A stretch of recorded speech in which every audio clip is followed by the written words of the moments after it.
How about that? The Bendas, Dick and Mary, laugh a lot these days. They find joy in just about everything they do. Throwing away face cards, huh? There was a time laughter was hard to come by. Oh, who dealt this mess? Dick was sick, very sick. He was just on death's door a couple of times. The Bendas prayed a lot, and they found strength in their Allegiant Health Clinic family doctor. We do call her Dr. Herman, but yeah, you think of her as Andrea.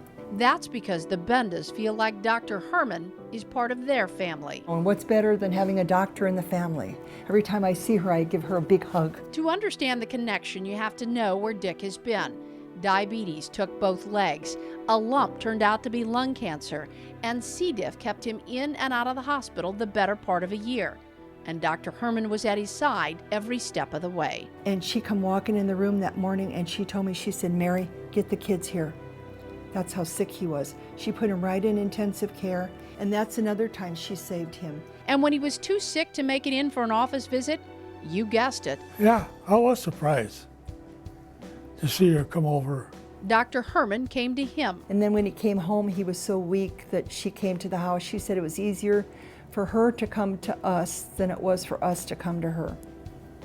So she came here to see him a couple of times. For some, that might be out of the ordinary. Tom, I know we talked about you going to the hospital, so what I'm going to do is write some orders here. For Dr. Herman, who mixes her love of science with her passion for people, We'll see if we can get you feeling better. that's just part of her bedside manner. Special delivery.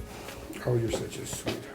In medicine, there's no such thing as a typical 9-to-5 day. Sometimes it's a matter of looking at the computer now that we switched to EMR and looking and saying, okay, hemoglobin A1C, check, lipids, check, foot exam, check, eye exam, check, and how are you doing today, sir? Let's see, and it's the blood pressure to goal and so forth, you know.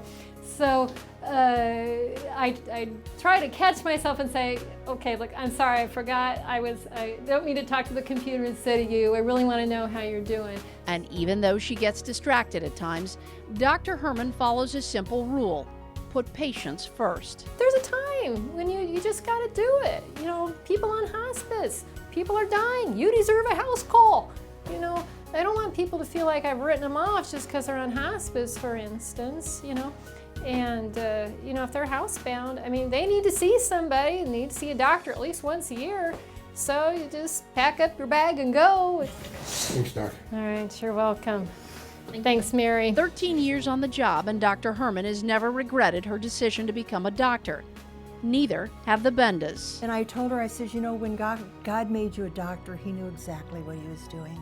who credit the man upstairs and the doctor around the corner for holding their hand through some really tough times. I'd like to tell her thanks for sticking with me, getting me out of that mess. I really appreciate her, and I'd recommend her to anybody. All right, bye-bye.